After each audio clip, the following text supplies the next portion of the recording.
അമ്മാമ്മ, അപ്പാപ്പൻ എന്തേ? ഇന്ന് രാവിലെ ഒന്ന് റെഡിയായി ഇറങ്ങിയതാണല്ലോ. മോളെ, ഇന്ന് പാരിഷ് ഡേ അല്ലേ?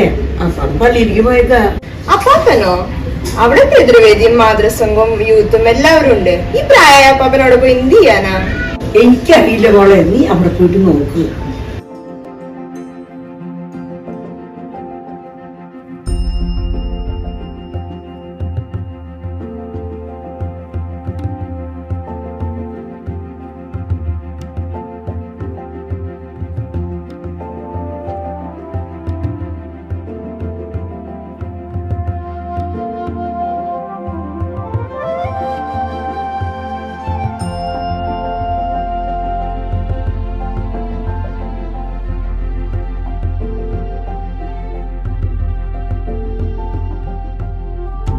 അപ്പാപ്പ, അപ്പാപ്പ, അപ്പാപ്പ എന്തിനാ പതിവില്ലാതെ ഒറ്റയ്ക്ക് ഒരു പ്രാർത്ഥന? മോളെ, അപ്പാപ്പനെ കുരിശിലേക്ക് നോക്കിയിരിക്കുമ്പോൾ പഴയകാല ഓർമ്മകൾ ആരോ ചെവിയിൽ കൊണ്ട് പറയുന്ന പോലെ തോന്നി.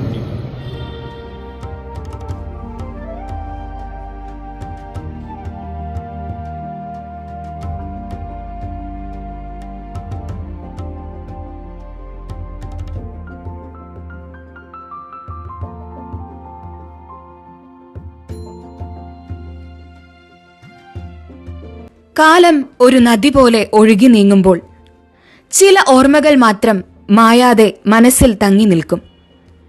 വർഷങ്ങൾക്കു മുൻപ് ജീവിതഭാരത്തിന്റെ കണക്കുകൂട്ടലുകൾ തിട്ടപ്പെടുത്താൻ അങ്ങ് കേരളത്തിൽ നിന്ന് ഈ മഹാരാഷ്ട്രയിലേക്ക് കുടിയേറിയ കുറച്ച് മലയാളി കുടുംബങ്ങൾ. കഷ്ടപ്പാടിന്റെയും വേദനയുടെയും ചീറിപ്പായുന്ന തിരക്കുകളിൽ നിന്നും ജീവിതത്തിന്റെ വിശ്വാസം മുറുകെ പിടിക്കാൻ അവർ കൈകോർത്തപ്പോൾ അവരുടെ സ്വപ്നത്തിൽ നിന്ന് ഉയർത്തെഴുന്നേറ്റ നമ്മുടെ ദേവാലയം Saint Thomas Church Vasai East വിശ്വാസത്തിന്റെയും സ്നേഹത്തിന്റെയും പ്രകാശഗോപുരമായി വർഷങ്ങൾക്കിപ്പുറം ഇന്നും നമ്മുടെ ദേവാലയം തല ഉയർത്തി നിൽക്കുന്നു. ഇനിയും ഒരുപാട് വർഷങ്ങൾ ഈ പ്രകാശഗോപുരം നമുക്ക് വഴികാട്ടിയാകട്ടെ. വിശ്വാസത്തിലും സ്നേഹത്തിലും ഐക്യത്തിലും തുടർന്നും നമുക്ക് മുൻപോട്ടു പോകാം.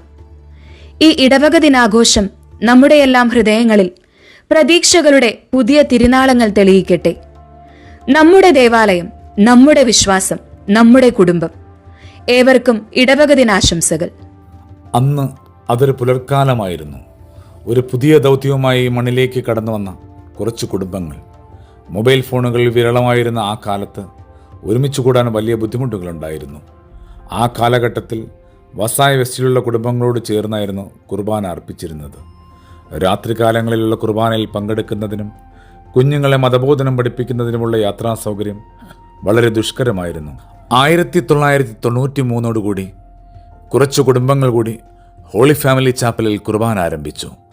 അന്നത്തെ ഹോളി ഫാമിലി സ്കൂൾ ഇന്നത്തെ പോലെ അല്ലായിരുന്നു. അവിടെയും സ്ഥലപരിമിതികളുണ്ടായിരുന്നു.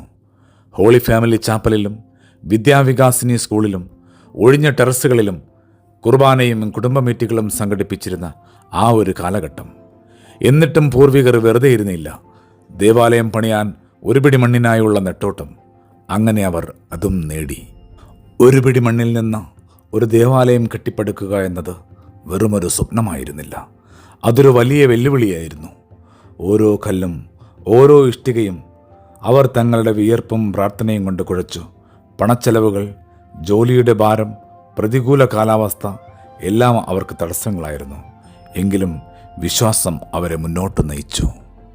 പുരുഷന്മാർ പണിയെടുത്തു, സ്ത്രീകൾ ഭക്ഷണം പാകം ചെയ്തു നൽകി, കുട്ടികൾ ചെറിയ സഹായങ്ങൾ ചെയ്തു. ഒരു കുടുംബം പോലെ അവർ ഒത്തുചേർന്നു. ഓരോ നിമിഷവും ഒരു പ്രാർത്ഥനയായിരുന്നു. ഓരോ പ്രവൃത്തിയും ഒരു നേർച്ചയായിരുന്നു. അവരുടെ മനസ്സിൽ ഒരേ ഒരു ലക്ഷ്യം: ദൈവത്തിന് ഒരാലയം. മാസങ്ങൾ നീണ്ട കഠിനാധ്വാനത്തിനൊടുവിൽ ആ സ്വപ്നം യാഥാർത്ഥ്യമായി. കുരിശടയാളം പോലെ ഉയർന്നു നിന്ന ആ ദേവാലയം അവരുടെ വിശ്വാസത്തിൻ്റെ പ്രതിരൂപമായി മാറി. ആദ്യ കുർബാന, ആദ്യ മാമോദിസ, ആദ്യത്തെ വിവാഹം, ഈ ദേവാലയം എത്രയെത്ര മനോഹരമായ ഓർമ്മകൾക്ക് സാക്ഷ്യം വഹിച്ചു. ഇന്ന് വർഷങ്ങൾക്കിപ്പുറം ഈ ദേവാലയം നമ്മുടെ എല്ലാം ജീവിതത്തിൻ്റെ ഒരു അവിഭാജ്യ ഘടകമായി മാറിയിരിക്കുന്നു. അന്നത്തെ 10ഓളം കുടുംബങ്ങൾ ഇന്ന് 200ഓളം കുടുംബങ്ങളായി വളർന്നു. ഈ മനോഹരമായ ഇടവകയുടെ ഓരോ വളർച്ചയിലും നമ്മുടെ പൂർവികരുടെ പ്രാർത്ഥനയുടെ ശക്തിയുണ്ട്. ഈ ഇടവക ദിനത്തിൽ ആ പഴയകാലത്തെ ഓർമ്മകളിലേക്ക് നമുക്കൊന്ന് തിരിഞ്ഞു നോക്കാം. ഈ ദേവാലയത്തിനായി വിയർപ്പൊഴുക്കിയവരെ, പ്രാർത്ഥിച്ചവരെ, ത്യാഗം സഹിച്ചവരെ ഓർക്കാം. അവരുടെ വിശ്വാസമാണ് ഇന്നത്തെ നമ്മുടെ ഈ കൂട്ടായ്മയുടെ അടിസ്ഥാന ശില. നിങ്ങളും കേട്ടില്ലേ ഓർണച്ചപ്പിൽ നിന്ന് ആരോ പറഞ്ഞ ആ സത്യങ്ങൾ? അതെ, അതായിരുന്നു സത്യം.